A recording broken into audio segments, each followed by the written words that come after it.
right, we'll continue back what with are we keys. talking about this time, Daryl? You are talking about episode 6, if I read my Roman numbers correctly. Practical xSchedule as your main show player or backup.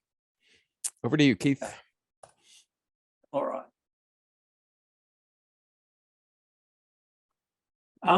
Okay, so xSchedule's been around for a few years now. It's quite stable in terms of its functionality. It doesn't change a hell of a lot, mainly because it does most of what I think it needs to do. I'm not adverse to adding things or changing things, but you know, to be honest, there hasn't been a huge call for a lot of change. It's commonly used as a show player for people in their first year or two of the hobby. If you know, and they just, you know, they need to get something up and going, and they want to sidestep some of the complexities of getting FPP up and going for the first time. Or, you know, if you've got old laptop laying around, like, you know, my house is full of old laptops, etc., well, then throwing xSchedule onto an old laptop and running my show is, you know, a perfectly valid use of that, and saves me pulling all my my pies off my controller board, etc., and setting them up and getting them running in my show. So, you know, and, you know, some people also have xSchedule set up as a backup to FPP. If something was to happen and I needed to get things running, how could I get my show up and running? And xSchedule represents that thing that's, you know, it's old and it's ugly and it's sitting in the corner, but you can always fire it up if I'm at a push. It's also on a bigger show, on really big shows, xSchedule is also often used just because of the grunt that the PC represents and the network cards, etc., which are not necessarily available on the Pis, although that is so much less often the case than it used to be. When the original Pis and FPP originally came out, once you got above, I'm going to say 130 universes, the Pi would struggle to send the data out because of the way the Pi, those older versions of the Pi were architected. And then progressively over time, they've improved the network bandwidth on the Pis, and that's become less of a problem. And obviously these days, with people using sync packets and the like, etc., that's become even less of a problem. And you know, instead you end up with the different problem, which is just coordinating all of that sort of stuff. Setting up a show is actually relatively simple to do. You need a show folder. This happens to be my home show. You do need to point xSchedule at your show folder. You'll notice down here that it's showing my show folder in orange. It's showing my show folder in orange because xLights is currently pointing at a different show folder. It's orange because this is actually a show folder. It will look in the show folder and say, does this look like a show folder? And it said, well, yes, it does. But it's not your xLights show folder. So maybe you're pointing at the wrong one. So this will show up in orange. If it was pointed at a folder which didn't contain a show folder, this would be in red to show that it's an invalid show folder.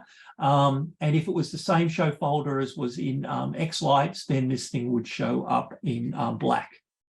So if I switch it to the xLights folder, now it shows up in black, which shows that it's all consistent with xLights. It's probably all good. Obviously, the problem with this show folder is there's no controllers or anything in it, which makes it a little bit hard to set up. So let's go back and go back to my show folder.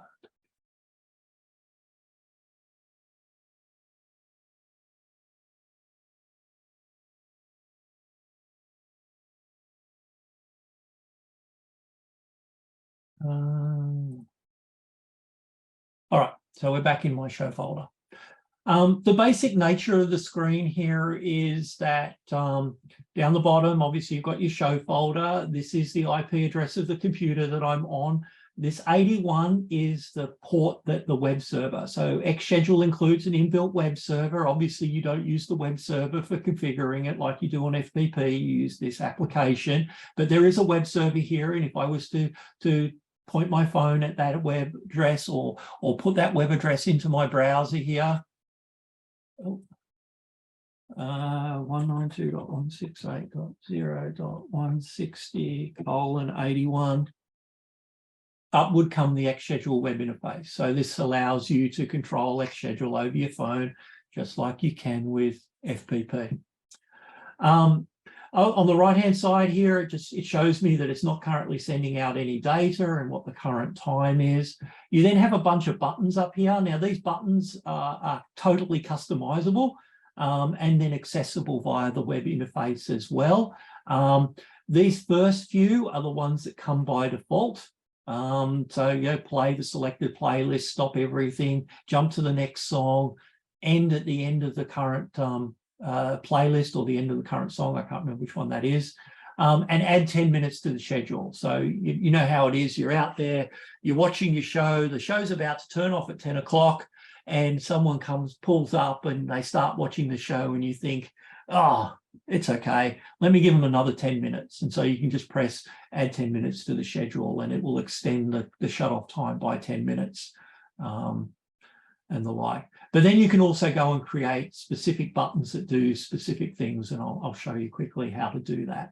And so I like, I've got a test that runs a test pattern for me. So at the beginning of the night, I can run that. This runs my Christmas schedule. Reset schedules just resets everything as if nothing has played up until now. I have a sequence which I use when people want to have a photo taken with the show. I'll run the photo sequence, which I can then stop, and that just lights everything up, puts a lot of butterfly and the like up on the display, and people love having their photo taken with that. Some volume controls. These ones increment and decrement the volume, but these ones set it to specific sound levels. And so I'll run my show, once it gets dark, which is typically dusk is finished, which might be about 9 o'clock. The whole neighborhood becomes a lot quieter, all the insects quieten down, etc. And so I'll turn the sound down because I do run speakers in the street because I can't control the audience and the use of FM radio. I have a mute button for turning off the sound and also lights off and lights on. So when there's misbehavior, etc., I can just quickly take those actions. And then I have a pause, and this is a sequence for my grandson. So I've got a special button for running that when he's out. So that's the buttons. This is my list of controllers. It will regularly ping the controllers and tell me if they're online or offline. Obviously, they're all offline at the moment, except for my home network. I always put my router in because it lets me see whether the network's actually up, which it is. And this will ping these things once a minute generally, just to verify that they're still there and show me the status of it.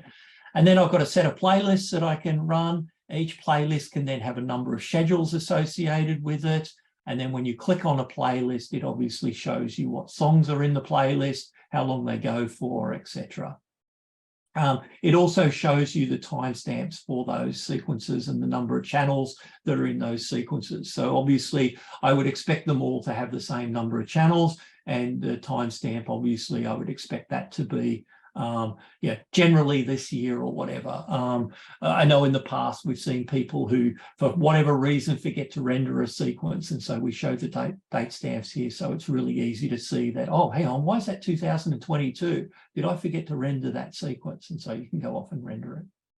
Now, because xSchedule points to your show folder, that means that when you render the sequence in xLights, it's immediately available and immediately updated. So you don't have to go through the process of uploading the configuration to xSchedule from xLights. If you do change your networks tab, you will need to stop and restart xSchedule. It won't pick that up automatically. But if you go in and change a sequence and render it and save it, it will pick that up automatically and play it the next time around. Well, in fact, if it's rendering while it's saving, I think it'll even pick it up as it goes. To edit a sequence or to add a playlist is really as simple as clicking Add Playlist. Now, there's an advanced playlist and a regular playlist. The UI, basically, there's a simplified version. So if you're just a new user and you just want to play some sequences, maybe a bit of video, etc., maybe some music, just adding a regular playlist will be fine. if you add an advanced playlist, it just gives you the more advanced editing controls. Now, there's no difference under the covers. You can edit a playlist as an advanced playlist later after you've added it as a basic one. So the fact that I add it as a basic playlist does not mean that I then can't come back and add in advanced features. It just gives me a simplified user interface here for creating the playlist. I name my playlist, call it VCS. You get some controls over whether the first step's an intro or an outro for the last step, etc. We're not going to do that. Then we can add in some FSCQ files. By default, of course, it goes into my show folder here. I can select one or more. It's up to me. It doesn't matter how many I select here, and I can add them in. And that's all it takes. Literally, that is all it takes to set up a playlist. Obviously, I can drag and drop these around and move them around. I have control over the properties. So, here's the FSCQ file name. There's these advanced controls around blending and the like, which you really don't have to worry about. And that's it. That's it. The playlist is created with all of my songs. It's not scheduled, so I can come down here and I can play it and it will play the playlist, which is fine. But it won't start and stop automatically at this point. To do that, I need to schedule it. And to schedule a playlist is simply as a matter of right-clicking on it and clicking schedule. I can name the schedule. And so, this might be my Friday schedule. I'm only going to do it on Fridays. So I unselect all the other days of the week. I can set my on and off times. I can set to whether it's going to loop or not. I can also set a priority because you can set so many schedules and across so many different playlists. Every now and then you'll run into a situation where two playlists are clashing with one another. They're both meant to play. An xSchedule needs a way to determine which one will take priority, and that's done with the priority flag. And so higher priorities just means they're higher priorities. So this is a 7, so it will play over the top of something that's scheduled to run at the same time at 5 o'clock. So I don't have to come in and undo my weekend schedule, my weeknight schedule here to stop it being on a Friday so that it doesn't clash with this. Those priorities will allow it to resolve which one is going to play. And down here, it tells me when it's next going to play. So this is next going to play on the 1st of September at 7 p.m., which happens to be next Friday. Okay, so that's all there is to creating a schedule and sequencing it. And for the vast majority, if you're just looking to just quickly play a show or quickly get something up and running because your FPP player's died and you're not going to get to it until tomorrow, that's all you really need to do to get a schedule up and running and playing and get your show going again for the night. But there are other things that you can do, or a lot more things that you can do.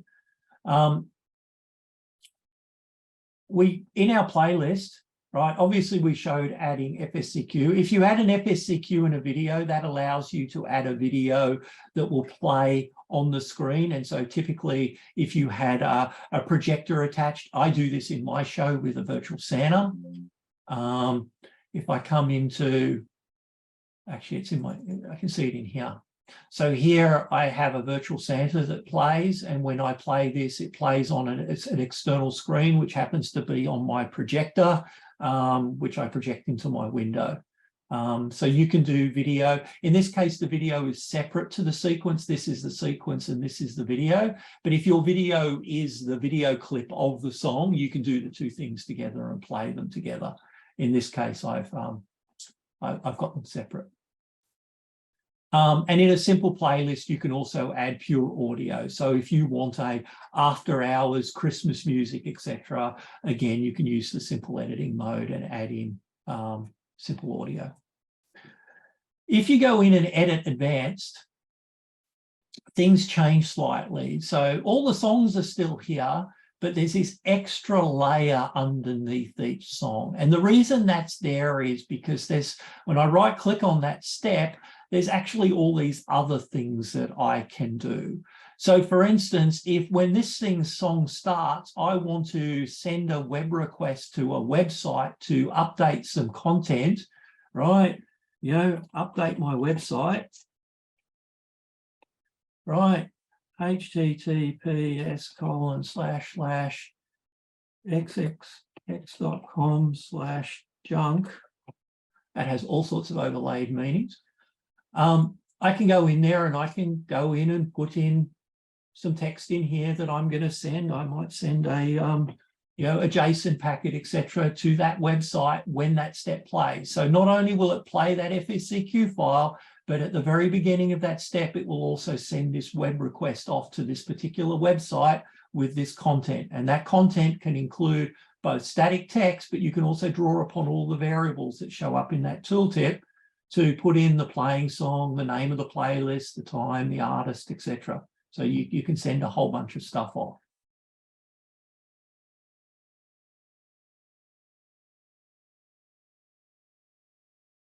But there are other things you can do here as well, right? Including text overlays, you can do video. The screen mapping allows you to choose a section of your screen and map that in real time onto a matrix or a P10 panel. So for instance, if you're able to receive TV on your computer, you can bring the TV up onto your computer, and then you can put the pixel overlay on top of that video image and then downscale it and place it onto your P10 panel and show TV on your P10 panel in real time. You know, things like that. There's a whole bunch of advanced playlist items that allow you to do things. I've made videos in the past where I've gone through each and every one of these and talked about what they do. You know, there's projector controls in here.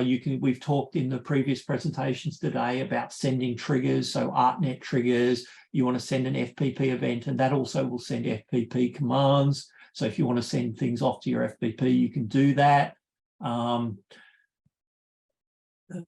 What else is there? OSC is another network protocol for controlling things in lighting. So you can send OSC events. MQTT is also available here. So there's an enormous amount that you can do here. And it's really just up to your imagination.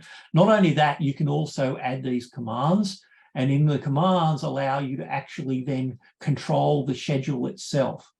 So you can actually add playlist steps that actually cause other things to happen, including the entire playlist to stop playing and another playlist to run over the top of it or something. So it gets into a real nest. And look, FPP has very similar functionality these days with the ability to script it to the nth degree. It's also an advanced topic. Yeah,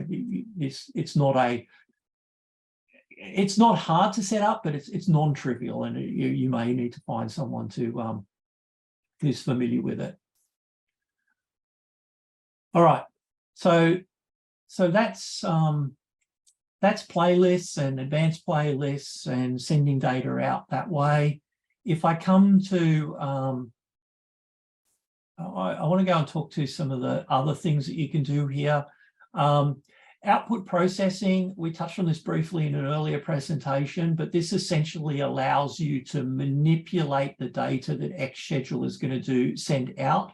So for instance, if you've got a particular channel that you always want to have a particular value set to, maybe it's a value that turns off your, people used to put might put their porch light on their controller, and they always set that value to 0 when it's running so that the light goes out.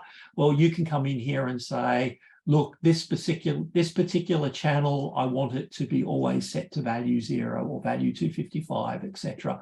And regardless of what's in your playlist, what it's playing, etc., it will always send that value to that channel. You can remap channels, you can dim channels, you can add gamma to selected channels, you can move things around, all those sorts of things, all doable in output processing. Background playlist just allows you to have a playlist that always plays in the background. This used to be the most common way that people would play their tune to signs and the like. These days, of course, there are many other ways to do that, so not as commonly used. Matrices are defined by describing or telling xSchedule about any matrices that you might have in your show. Allows you to do things like use the text overlays. There's a couple of Easter eggs that are built into the web interface of xSchedule that allow you to play some video games on your Megatree or on your P10 panels, etc. And they need to have a matrix that is defined that allows xSchedule to work out, how do I know which pixel is where on the matrix? Notice that when I'm defining the start channels on these things, I actually use the same mechanism that xLights uses. So this is on my F16V3 channel 1. So I don't have to put in the absolute channel number. I can refer to my controller. And that means if I go and change my channel layout in xLights, I don't have to come in and update this channel. It will always be the first channel on this controller, regardless of what that happens to be. And all channel references in xSchedule are able to use the same mechanisms that xLights uses to refer to channels, which reduces the amount of maintenance you need to do on that sort of stuff. You can also have virtual matrices. So virtual matrices are essentially screen overlays where you're going to write the data onto the screen, which you would then put onto a projector or whatever. So you can also create virtual matrices in here. And then before we get into options, there are events. And events are how you have xSchedule react to things that are happening on outside of xSchedule. So here, there's a whole bunch of different data sources. So, you can have xSchedule react to the channel data that might be, E131. You can actually listen to E131 data and respond to that. The data one allows it to react to a channel value that might be in your FSCQ file. So you can create a dummy model in your FSCQ file that says, look, I'm going to set this channel to this value when I want my scheduler to do something, and the scheduler will watch that channel. And when that value changes, it will take an action. But, you can also respond to FPP command reset. So just like you can send FPP a command preset, you can send a similar command preset back to xSchedule, and it will listen to it, and you can tell it here what you want it to do. It supports the ArtNet triggers. Ping allows you to specify an action when a ping failure occurs trying to ping a controller. So if you want it to send a message to you or something, you can do that on ping. And states allow you to do things like what happens when the lights turn on or off, or there's an error or something, or on startup of xSchedule, something that you want it to do. So there's all of these different event sources. The command preset, you specify the name, then you can choose, and this is true with any of the actions. Some of them, this one here relies on a name. The old FPPs relied on a major and minor version number.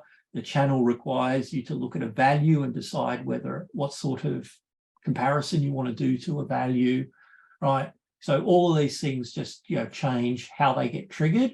But once they're triggered, then you get to decide what you want to have happen. Now, a lot of this stuff is, playing playlists and turning brightness up and turning volume down. But there is one thing that's very useful here, and that's these event playlists. And the way to think of an event playlist is, or a step in an event playlist is, it's just like a regular playlist or a regular step in a sequence, except instead of the sequence that's playing, it plays over the top of the sequence that is playing. So you can have an event which puts an overlay or something onto a particular prop. So if you're building an interactive element, and when the kid comes up and presses the iPad or pushes the button or whatever he happens to do, or triggers the motion sensor, you want something to happen on a channel, you can set up an event playlist that plays on that event. And that playlist might play for a second or two, or it might play for a long period of time. It doesn't really matter. And xSchedule will overlay that data on top of the data that it's currently reading out of the sequence file. And in the event playlist, you get to define how that happens, which channels get overwritten, how many channels get overwritten, that sort of stuff. So you get a lot of control over what's got there. There was a guy from a band here. Well, he's no longer in the band, but he was in one of a big rock band here in Australia, and he was doing a concert at the Singapore Formula One, and he got a bunch of drums which were all MIDI devices. So when he struck the drum, a MIDI event would occur. And he put a bunch of pixels on the front of those and created a bunch of sequences to run on those pixels so that, they were all lit up while he was doing his show. And then every time he struck a drum, a MIDI event would occur, and it would play one of these event playlists, and it would light that specific drum up with a pattern to show that the drum had been struck. And so it would play a playlist, and then the drum would go off every time he hit that drum.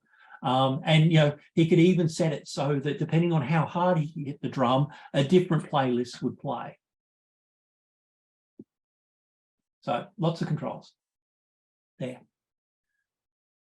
And I'm conscious of time because everything else I've run really late on. Finally, I go to the options. And while there are a lot of options here, most of them don't really matter a great deal. The buttons is really important. The buttons is how you set up all of the buttons down here that then you're going to make available via the web interface. And so, this one here, for instance, if I edit this button, right, it plays a specified playlist called Bluey.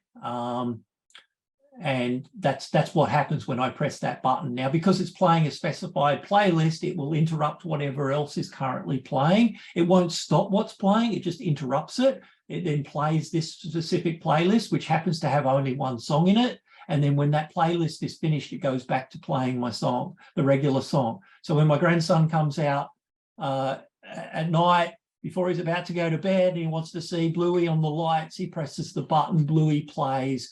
The Christmas sequence stops, Bluey plays, he gets to watch Bluey, it stops, and then it picks back up from where it left off in playing my Christmas sequence. But you can also do things like, quiet, this one here. This one sets volume. In this case, there is a parameter, and so the parameter value is set here. It tells you that it's a number, so it sets the volume to 30%. And yeah, you've got access to a huge number, and you can create as many of these as you like. Obviously, running a show player on a computer, while it comes with the advantage of lots of CPU power, an enormous amount of network bandwidth and everything else, it does also lead to some challenges that you can run into, and they're worth considering. One of the things that it will do is xSchedule, when it's running, will prevent your computer from going to sleep. You can even keep the computer screen on, which is an option. It's not on by default, but you can force the screen. So if you always want the screen to be on so that you can see what's happening at a glance, you can force the screen to stay on. Obviously, things like Windows updates and the like is always a risk if you're going to run it on a computer. And so typically I would turn off Windows Update for the duration of my show to make sure that my show doesn't have those sorts of problems. I would also typically update my computer just before show season to make sure that it has all the latest updates, and you're not going to run into a problem there. The other problem that I've had from time to time is when your computer is sending out the network packets to the various controllers, it's generally really fast, but every now and then, if a controller is not available, what happens is when xSchedule or the computer tries to send a packet to that controller, it doesn't know, the controller's not there, so it doesn't know about it. And the way the computer does that is it has a table called an ARP table, which is an association between the IP address of the controller and the MAC address of the network port on that controller. And if the controller's not there, then xSchedule says, oh, I need to send this data to this particular controller, but I don't know what its MAC address is, because that's how I'm going to send it to it. And so it does this ARP lookup, and that ARP lookup can be a bit problematic. It can slow the computer down, and it shows up periodically as micro pauses in the show playback. And so I have actually worked on and developed a tool which, like everything else I've mentioned so far today, is available in my Bitbucket. So I do have a tool that I use in my show, Windows machine, which is, where is it?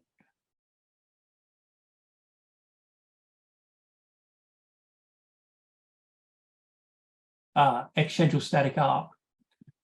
And this is a little utility which I run. I've got it in my show folder. Show folder up. Come on, computer.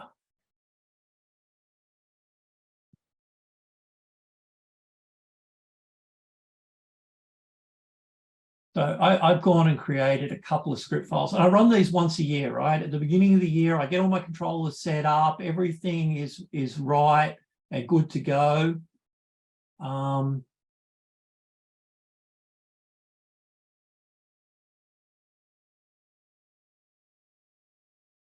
here we are. So, and yeah, I have this script here, which I use.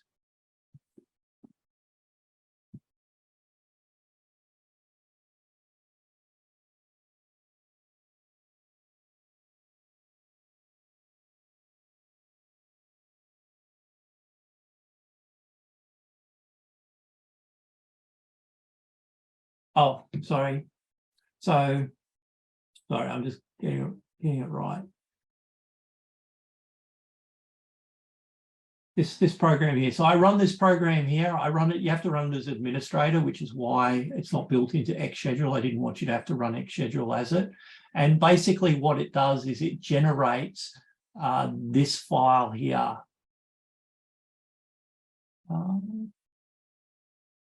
This one, it generates this file here, which you can then run as an administrator. And what it does here is it basically goes off and creates the associations between these IP addresses and the MAC addresses of the controller. Now, you don't have to type these numbers in. It reads these out of your networks file, and it works these out by pinging the controllers. And so as long as all the controllers were online, it will go and build this. And from that point onwards, your computer never has to go out and find your controllers. It always knows exactly how to address them. And so you get the maximum clean throughput of data to your controllers, and it gets rid of any of those micro pauses that you might otherwise end up with. So I always do that as well. It just gives me the best possible experience. And I think that's the essence of it. Don't forget to click the save button up here when you change anything, because obviously we've changed some things in the schedule setup, and you'll want to save that there.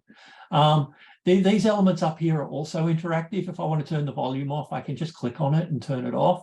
I can also turn my show off, in the lights off, by clicking on this as well. So. Any questions? Anything people want to see more of or less of? Is there a way in xSchedule to create an odd year show and an even year show all in the same show directory? An odd year and even year show? Yeah, I've got a bunch of sequences. So for this year, I'm going to run all the sequences that would normally play in 2023. And next year, I got another set of sequences, and I'll load them and play them in 2024. And it seems like every year I got to rebuild my playlists.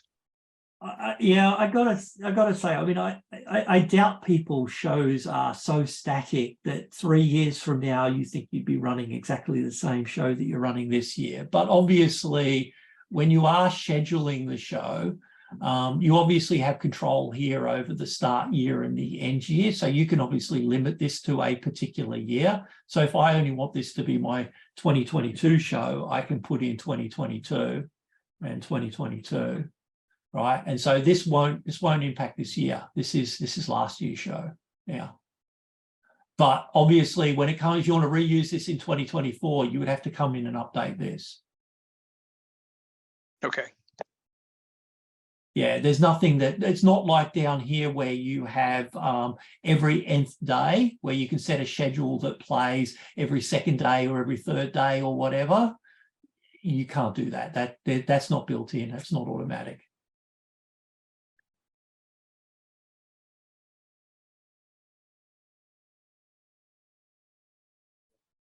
Any other questions for Keith? I got a quick one.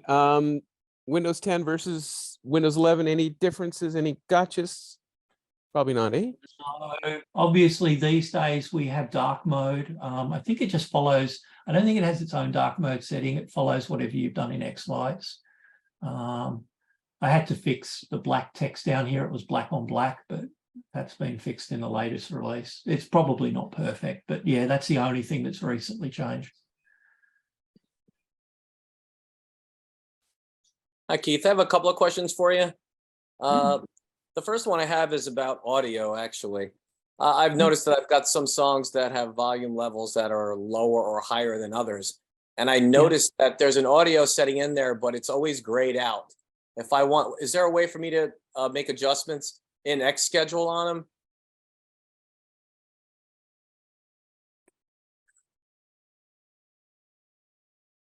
This override volume. So you have to click the override volume checkbox before you can override the volume.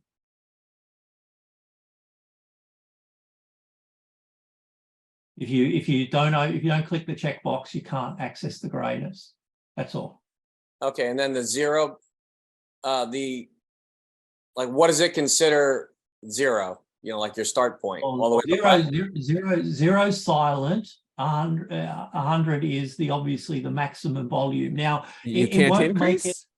It won't overdrive it. Generally speaking, I would recommend people use audio leveling software. What's it called? Audacity. MP3 gain? No. There's actually a specific piece of software that just does this and does it well. MP3 gain. That's it. MP3 gain. Yes. You run all your audio through it, and it will set them all to something that's consistent. Oh, okay, that's a good tip. And but then you don't have to worry about it after that. I generally wouldn't go and play with this override. I would just use MP3 gain, get all my songs to the right volume, and be done with it. That way, it doesn't matter how often I reuse it; it's always going to be good. Okay, good tip. The other thing I had was just you were talking about adding video through the add FSCQ and video. Like I drive a lot of videos out for Christmas that run at the same time as my light show. And I've been using that function and it seems to be working pretty well. Is that what you do? Yeah, I think, well, in this case here, because I don't show the, I don't show the video all the time. I've actually got it as a separate playlist item. I don't use the video and FSCQ item. I keep this one separate, but that's just a choice. I could. This video is not the same length as the song, so yeah. I just add it as a separate playlist item. That's all. Gotcha. But if that's what you were doing, if it was the same length as the song, you would run it through I use this FSCQ plus video item. Okay, yeah, perfect. It doesn't really matter at the end of the day. I only created this one because I wanted it available in the simple mode, and I didn't want to expose people to all of this multi-step complexity, multiple things happening at once, because people struggle with that sort of stuff, right? And given that my audience is not, although I want the tools there for the person that wants to get some powerful capabilities out of it, the bulk of the users are the people in their first or second year who just want their show to play, and they just wanted it to be as simple as possible. And, while FPP's got better over time in terms of its simplicity, the number of people in the Zoom room trying to get it working would say that it's not simple. Okay, perfect. Thank you. I got a quick question also. Can a playlist call another sequence from a different playlist? If I have a lot of sequences, like I have a Disney, a lot of Disney sequences, traditional sequences, maybe Trans-Siberian Orchestra sequences, can a playlist call a sequence from one of those if I want to randomly pick one from from that different playlist? So what I'll do is I'll add a step in here, and I'll come into here and I'm going to add a command, and in that command I'm going to say play specified playlist step once only. Here I would specify the name of the playlist, so it might be Bluey, and here I think I have to specify, I can't remember, normally it would show up what I need to do, but yeah, I'd specify all of that in, right? And then when it got to this command, it would then kick off this playlist, play this playlist, and then it return back and pick up this playlist and keep going. Awesome, thanks.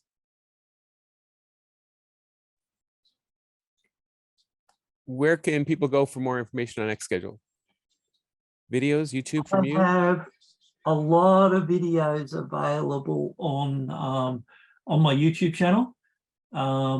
Because xSchedule doesn't change that much, and I haven't reworked the UI 100 times. It's the videos from several years ago are still essentially all correct. Nothing really needs to change, so you can watch that. There's advanced videos, beginner videos, all sorts of stuff there. If you have questions, you can try the Zoom room while the guys there, the helpers generally are more advanced and are generally using FPP these days rather than xSchedule.